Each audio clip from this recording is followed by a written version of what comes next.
Meditation and Massage with Dogs with Michelle Trott, Wolfsong Myotherapy. Lake and Geyser meditation.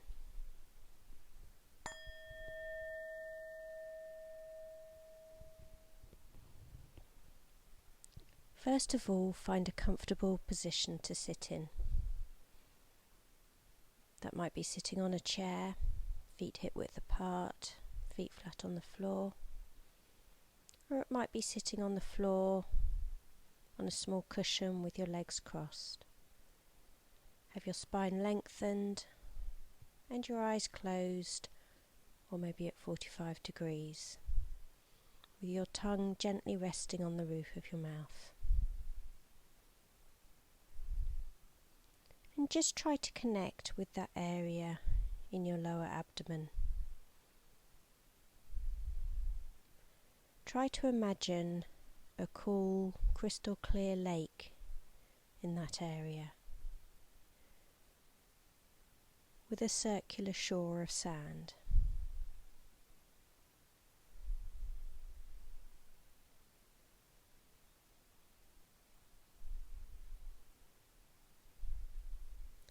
And as you breathe in, see if you can imagine some ripples of water coming into the centre of the lake. And as you breathe out, they disperse out and disappear. And see if you can get a sense of this gentle movement with your in-breath and your out-breath.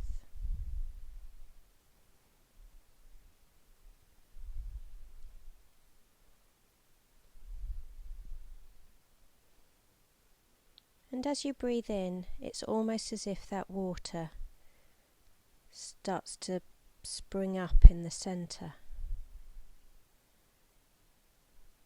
And then as you breathe out, it lowers again back into the quietness of the lake.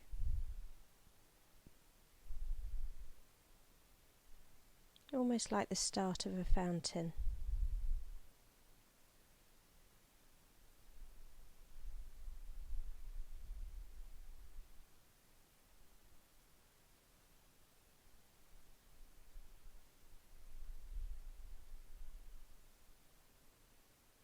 And gradually as you breathe in,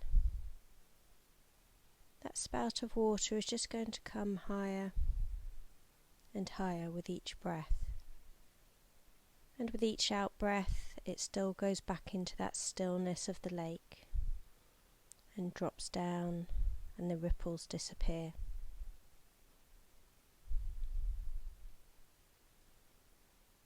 And as it comes higher and higher through the centre of your body, all the way up to the heart area. As it reaches that heart area, it starts to warm. And then on the out breath, it sinks back down to that area in your pelvis where the lake resides.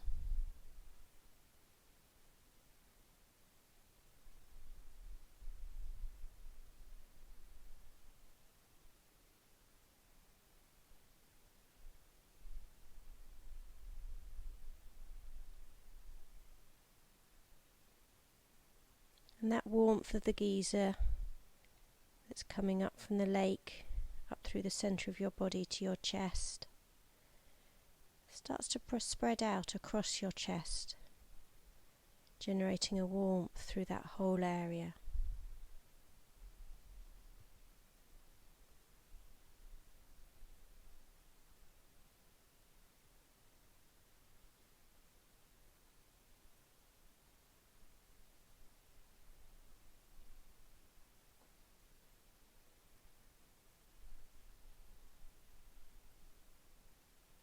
And that warmth gets to such a point that steam starts to rise.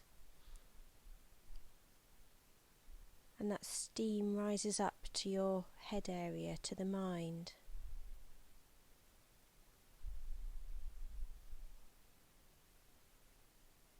And there's still this connection from the lake, the geyser rising, the water rising up to your chest, warming up in that area,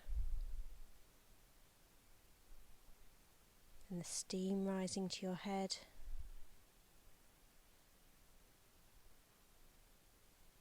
And then on an out breath, sinking all the way back down.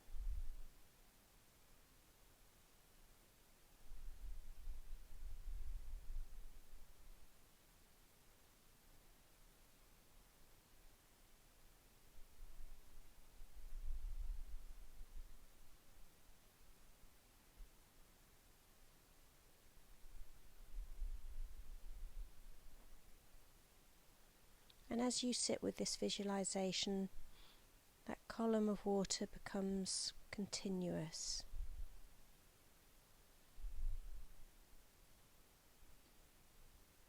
And sometimes you can almost sense just sparkles of light from the lake in your pelvis area, up the centre to the heart, spreading out across the chest, and the steam rising as sparkles up to the mind.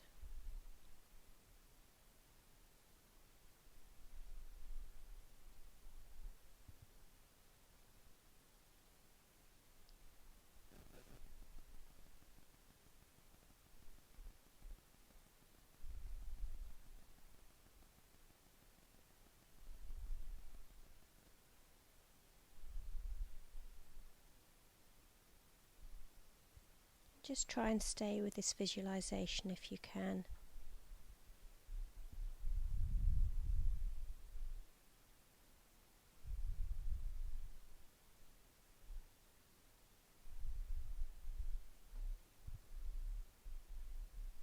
And now just gently let the sparkles in your mind, the warmth in the chest from the droplets that have spread, all start to gradually drop back down. And that fountain of Geyser starts dropping back down to that lake.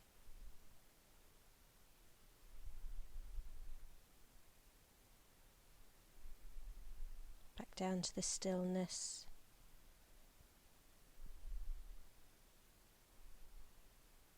And then just get a sense of that lake, clear, smooth, calm, and bottomless.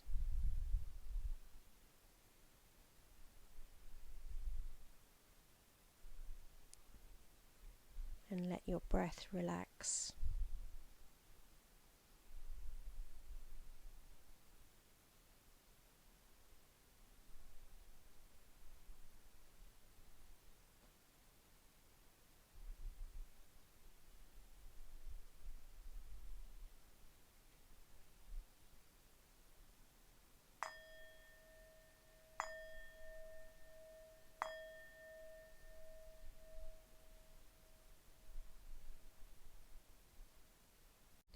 So we're going to look at massaging a dog's tail.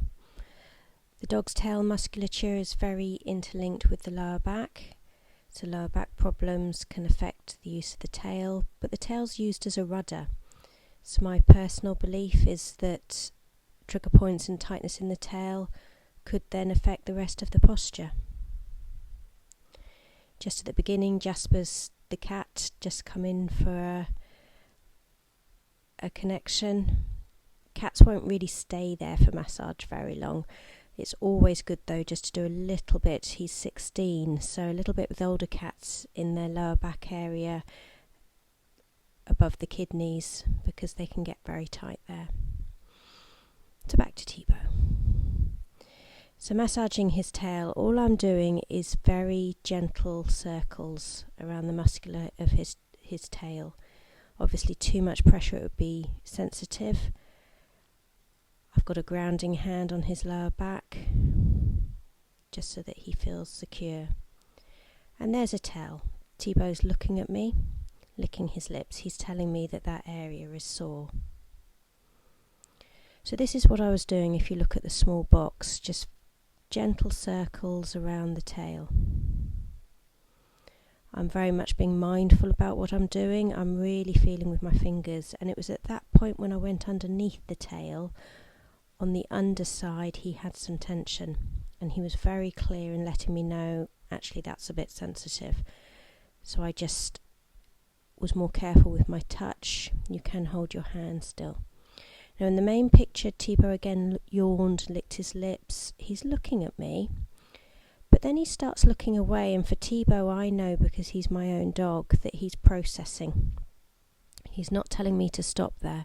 That's Thibaut processing.